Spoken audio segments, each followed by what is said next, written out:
आज शाम 7:15 पर मोदी लेंगे प्रधानमंत्री पद की शपथ। मुख्यमंत्री पुष्कर सिंह धामी सहित प्रदेश के 150 नेता होंगे शामिल। शपथ ग्रहण समारोह को लेकर भाजपा नेता उत्साहित।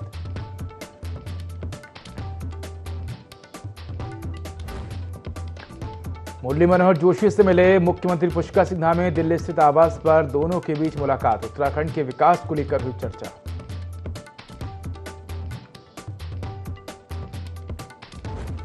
सैन्यधाम में 500 मीटर एरिया को फ्रिज जोन बनाने की तैयारी। टाउन प्लानिंग विभाग ने मास्टर प्लान में किया चिन्हित। लॉबी का अड़ंगा सीएम धामी करेंगे फैसला।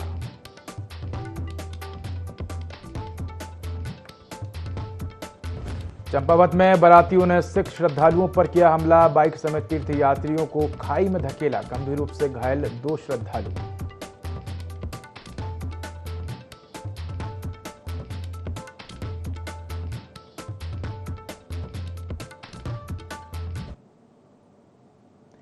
नमस्कार, मैं उदय। देवभूमि लाइव में आपका स्वागत है। बुलेटिन की शुरुआत करेंगे तमाम बड़ी खबरों के साथ। दिल्ली में मुख्यमंत्री पुष्कर सिंह धामी ने उत्तराखंड निवास में निर्माणाधीन भवन का निरीक्षण किया। इस दौरान उन्होंने कहा कि यहां पर पुराना उत्तराखंड निवास हुआ करता था। तो बड़ी खबर आपको देहरादून से बता रहे हैं, जहां मोदी तीसरी बार लेंगे प्रधानमंत्री पद की शपथ। उत्तराखंड भाजपा के 350 से ज्यादा नेता समारोह में शामिल होंगे।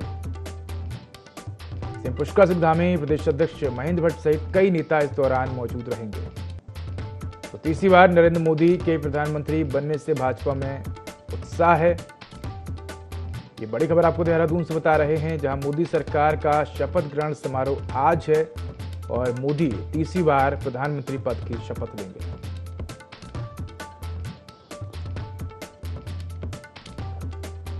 तो सीएम पुष्कर सिंह धामी के साथ ही भाजपा के तमाम नेता भी इस समारोह में शामिल होंगे। ये बड़ी खबर आपको बता रहे हैं, जहां तीसरी बार प्रधानमंत्री नरेंद्र मोदी शपथ लेंगे और शाम को 7:15 पर शपथ ग्रहण समारोह का आयोजन किया जा रहा है। तो पक्ष विपक्ष के साथ तमाम जो विदेशी मेहमान हैं वो भी इस समारोह में शामिल होंगे। तो शाम को 7:15 पर नरेंद्र मोदी तीसरी बार प्रधानमंत्री के रूप में शपथ लेंगे।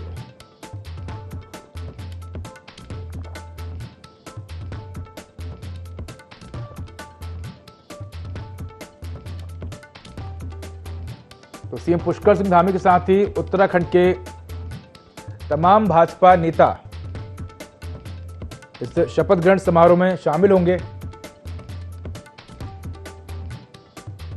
आपको बता दें कि भव्य तरीके से इसका आयोजन किया जाएगा। शाम 7:15 पर मोदी प्रधानमंत्री पद की शपथ लेंगे। मुख्यमंत्री पुष्कर सिंह धामी सहित प्रदेश के तमाम जो नेता हैं वो इस समारोह में शामिल होंगे और शपथ ग्रहण समारोह को लेकर भाजपा नेता उत्साहित नजर आ रहे हैं।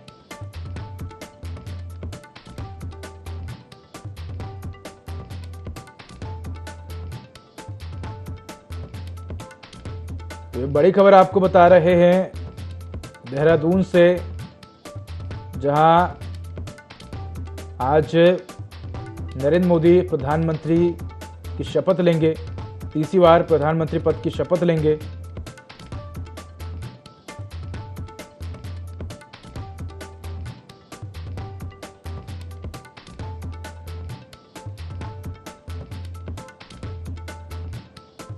तो बड़ी खबर सामने आ रही है, जहां नरेंद्र मोदी तीसरी बार देश के प्रधानमंत्री के तौर पर शपथ लेंगे।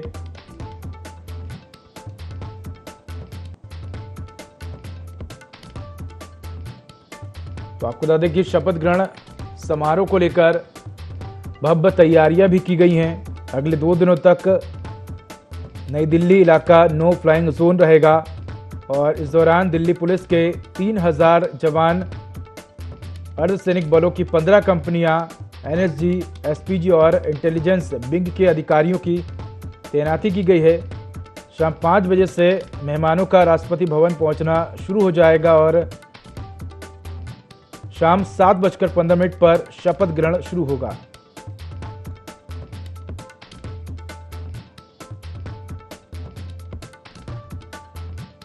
मोदी का शपथ ग्रहण समारोह आज है और मोदी तीसरी बार प्रधानमंत्री पद की शपथ लेंगे। तो 2014, 2019 और 2024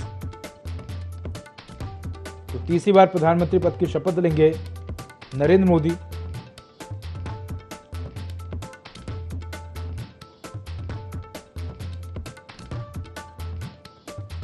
तो बता दें कि समारोह को भव्य और दिव्य तरीके से किया जा रहा है और तमाम जो मेहमान हैं वो इस समारोह में शामिल होंगे।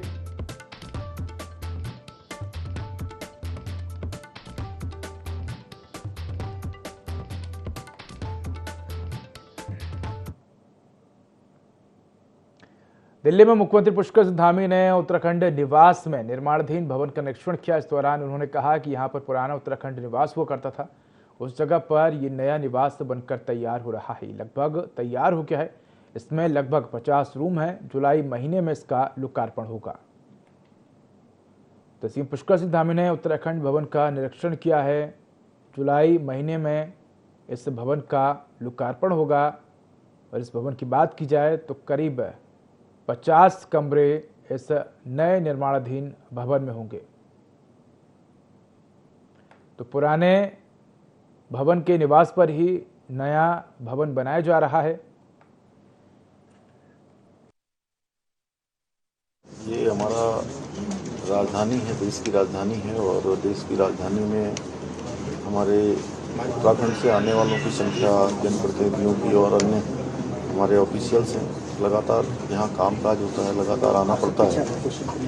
तो काफ़ी समय से चूँकि हमारा जो अभी उत्तराखंड सदन है उसकी जो क्षमता है काफ़ी कम है, इसलिए इसको ध्यान में रखते हुए ये पुराना उत्तराखंड निवास यहाँ पर हुआ करता था, उस जगह पर अब नया निवास ये बनकर तैयार हो रहा है और बनकर तैयार हो गया है। लगभग क्षमता के अनुरूप 50 से ज़्यादा रूम इसमें कुल मिलाकर हैं और अलग अलग तरीके से सारी डॉर्मेट्री भी बनाई गई है जो लोग साथ में आते हैं।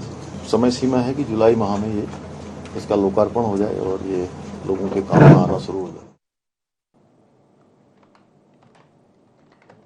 तो रुक करते अगली बड़ी खबर का आपको बता दें कि लगातार प्रधानमंत्री नरेंद्र मोदी जो है वो शपथ लेते हुए नजर आ रहे हैं और इसके बाद आपको बता दें कि उत्तराखंड के सीएम पुष्कर सिंह धामी भी इस शपथ ग्रहण समारोह में शामिल होंगे। रुक करते अगली खबर का, जहां लोकसभा चुनाव के नतीजे के बाद एनडीए सरकार के शपथ ग्रहण की कवायद जो है वो तेज हो गई है। नरेंद्र मोदी तीसरी बार प्रधानमंत्री के रूप में 9 जून को शपथ ले रहे हैं। बात करें उत्तराखंड की तो मोदी सरकार में उत्तराखंड से कौन कौन मंत्री बनेगा, अब इसको लेकर भी चर्चाएं तेज हो गई। इसी पर हमारी खास रिपोर्ट। चुनाव 2024 में उत्तराखंड की 5 लोकसभा सीट पर भाजपा ने जीत हासिल की है। 5 लोकसभा सीट के सभी नवनिर्वाचित सांसद अपने स्तर पर अच्छी पहुंच रखते हैं।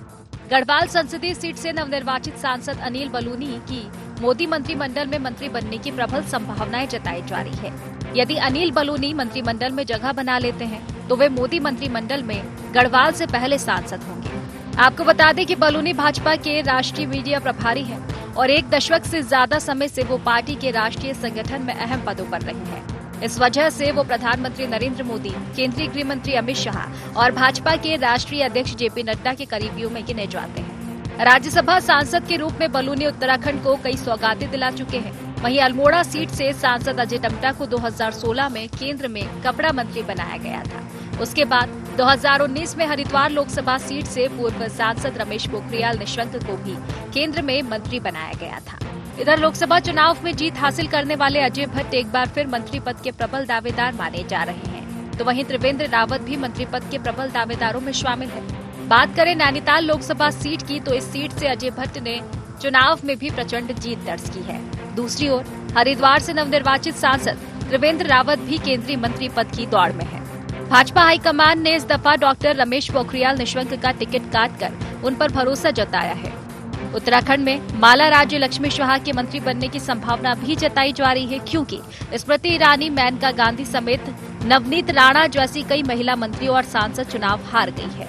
मोदी मंत्रिमंडल के विस्तार में उत्तराखंड से जुड़ी चर्चा को लेकर भाजपा प्रदेश अध्यक्ष महेंद्र भट्ट का कहना है कि उत्तराखंड को अच्छा प्रतिनिधित्व मिलना चाहिए, ये हम अपेक्षा कर रहे हैं। देखिए, उत्तराखंड को अच्छा प्रतिनिधित्व मिलना चाहिए, ऐसी हम अपेक्षा कर रहे हैं। अब परसों मंत्रिमंडल का गठन होगा तो हमें पूरा विश्वास है कि उत्तराखंड भी उसमें होगा, ऐसा मुझे पूरा विश्वास है। वहीं कांग्रेस प्रदेश प्रवक्ता शीशपाल सिंह बिष्ट का कहना है कि राज्य के निवासी होने के नाते हम मांग करेंगे कि केंद्र में राज्य का प्रतिनिधित्व सम्मानजनक हो। जिस तरीके से भाजपा के मंत्रियों का परफॉर्मेंस रहा है, अजय भट्ट मंत्री हैं, इससे पहले निशंक अजय टम्टा मंत्री रहे हैं, लेकिन इन सभी ने राज्य की छवि खराब करने का काम किया है। उन्होंने कहा कि मुझे नहीं लगता कि केंद्र में भाजपा की सरकार बनेगी, और अगर बनती है तो राज्य को प्रतिनिधित्व मिलना चाहिए, और जो मंत्री बनेंगे उन्हें जनता के विश्वास पर खरा उतरने के लिए जी तोड़ मेहनत करनी चाहिए। 2024 में लोकसभा का जनादेश जो आया है वो खंडित जनादेश है और किसी भी एक दल को जो है बहुमत नहीं मिला है। मुझे नहीं लगता है कि जो है भाजपा केंद्र में सरकार बनाएगी तो निश्चित तौर पर उत्तराखंड को केंद्रीय मंत्रिमंडल में उचित स्थान मिलना चाहिए। भाजपा ने 5 लोकसभा सीटें जीती हैं तो मुझे लगता है कि राज्य को अधिक से अधिक प्रतिनिधित्व केंद्रीय मंत्रिमंडल में मिलना चाहिए। नरेंद्र मोदी को एनडीए के सभी सहयोगी दलों ने अपना नेता एक बार फिर से घोषित कर दिया है। संभवतः नरेंद्र मोदी 9 जून को प्रधानमंत्री पद की शपथ लेंगे। भाजपा के साथ ही अन्य सहयोगी दलों के सांसदों को भी मंत्रिमंडल में स्थान दिया जाएगा, क्योंकि भाजपा के उत्तराखंड से 5 सांसद विजय हुए हैं। ऐसे में अब देखना ये होगा कि उत्तराखंड को कितना प्रतिनिधित्व केंद्रीय मंत्रिमंडल में मिलता है। देहरादून से ID24 की रिपोर्ट। उत्तराखंड की 5 लोकसभा सीटों पर भाजपा प्रत्याशियों की जीत के बाद कांग्रेस का कहना है कि अगर लोकसभा चुनाव में कांग्रेस के बड़े नेता उतरते तो उत्तराखंड की 5 लोकसभा सीटों पर कांग्रेस से बाजी मारती। वहीं भाजपा प्रदेश मीडिया प्रभारी मनवीर चौहान ने पलटवार करते हुए कहा कि कांग्रेस हाईकमान से भी कोई बड़ा नेता उत्तराखंड से चुनाव लड़ता तब भी उनको हार का ही सामना करना पड़ता। उन्होंने आगे कहा कि पहले भी कांग्रेस के बड़े नेता चुनाव लड़े थे और उनकी हार हुई थी। प्रदेश की जनता उत्तराखंड के विकास को देखते हुए भाजपा के साथ खड़ी है।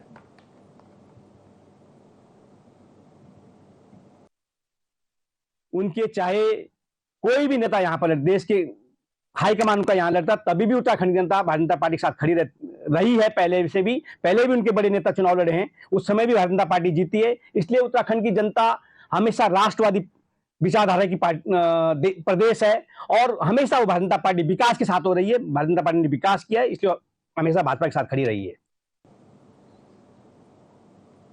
हरिद्वार में रेहड़ी पटरी के लघु व्यापारी शोषण और उत्पीड़न के खिलाफ अब मोर्चा खोलने जा रहे हैं। अलकनंदा घाट पर लघु व्यापार एसोसिएशन के प्रांतीय अध्यक्ष संजय चोपड़ा की अगुवाई में लघु व्यापारियों ने भारी संख्या में पहुंचकर बैठक आयोजित की।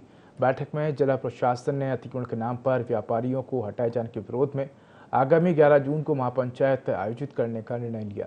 संजय चोपड़ा ने बताया कि नगर निगम की लापरवाही के चलते व्यापारियों को उत्तराखंड नगरीय फेरी नीति नियमावली का संरक्षण नहीं मिल पा रहा है। उन्होंने कहा कि महापंचायत में आंदोलन की रणनीति तैयार की जाएगी और नगर निगम प्रशासन ने टाउन बेंडिंग कमेटी की बैठक बुलाने की मांग की जाएगी।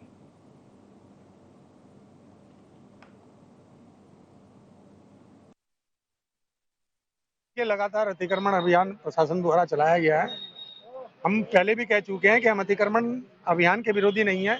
हमारी सीधी एक सरल मांग है कि राज्य सरकार ने कानून बना रखा है, स्ट्रीट वेंडर एक्ट बना रखा है, नियमावली 2016 पत्र विक्रेता संरक्षण अधिनियम, उसके तहत नियमावली बनी हुई है राज्य सरकार द्वारा। वो राज्य सरकार की नियमावली के तहत नगर निगम प्रशासन ने टाउन बेंडिंग कमेटी का गठन किया हुआ है। हमारी सीधी आपके माध्यम से मांग है कि टाउन बेंडिंग कमेटी की बैठक बुलाएं और जो ये स्ट्रीट वेंडर को रौंदा जा रहा है, जो इसका उत्पीड़न किया जा रहा है, शोषण किया जा रहा है, बार बार इसको खदेड़ा जा रहा है। आज रोजगार करने के लिए भी रेहड़ी पटरी के स्ट्रीट वेंडर को युद्ध करना पड़ रहा है। तो मैं कहना चाहता हूं इन तमाम रेहड़ी पटरी के जो स्ट्रीट वेंडर हैं, इनके शोषण पे जो आमद हो रखे हो आप लोग। तो लघु व्यापारियों ने बैठक का आयोजन किया है। 11 जून को महापंचायत का आयोजन होगा। शोषण और उत्पीड़न के खिलाफ लघु व्यापारी नजर आ रहे हैं और इसी को लेकर 11 जून को महापंचायत का आयोजन होगा। तो आंदोलन की रणनीति तैयार की जाएगी। 11 जून को महापंचायत का आयोजन होगा।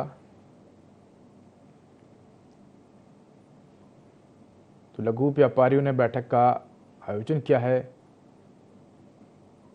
और इसी को लेकर अब आंदोलन की रणनीति भी तैयार की जाएगी।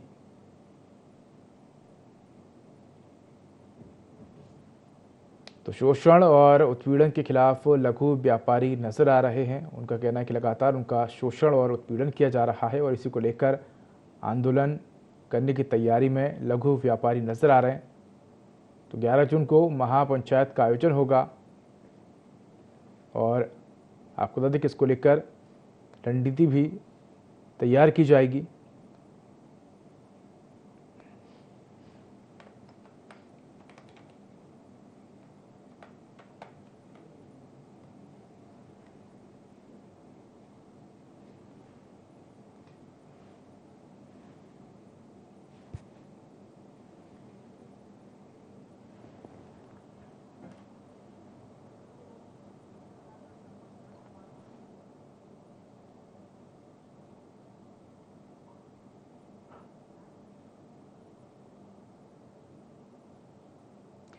तो बड़ी खबर आपको बता दें, जहां आज शाम 7:15 पर प्रधानमंत्री नरेंद्र मोदी शपथ लेंगे और मुख्यमंत्री पुष्कर सिंह धामी सहित प्रदेश के कई नेता इस शपथ ग्रहण समारोह में शामिल होंगे। तो शपथ ग्रहण समारोह को लेकर भाजपा नेता उत्साहित नजर आ रहे हैं। मोदी तीसरी बार प्रधानमंत्री पद की शपथ लेंगे, ये बड़ी खबर आपको बता रहे हैं। जहां उत्तराखंड भाजपा के 350 से ज्यादा नेता समारोह में शामिल होंगे। सीएम पुष्कर सिंह धामी, प्रदेश अध्यक्ष महेंद्र भट्ट सहित कई नेता शपथ ग्रहण समारोह में शामिल होंगे। तो इसी खबर पर एक जानकारी के लिए हमारे साथ सहयोगी विनय सूद जुड़ चुके हैं। विनय, आज प्रधानमंत्री नरेंद्र मोदी तीसरी बार प्रधानमंत्री पद की शपथ लेंगे और इसको लेकर कहीं ना कहीं उत्तराखंड में उत्साह देखा जा रहा है। तमाम जो उत्तराखंड बीजेपी की जो दिग्गज नेता हैं, मुख्यमंत्री पुष्कर सिंह धामी समेत जो कई नेता हैं, वो भी इस समारोह में शामिल होंगे।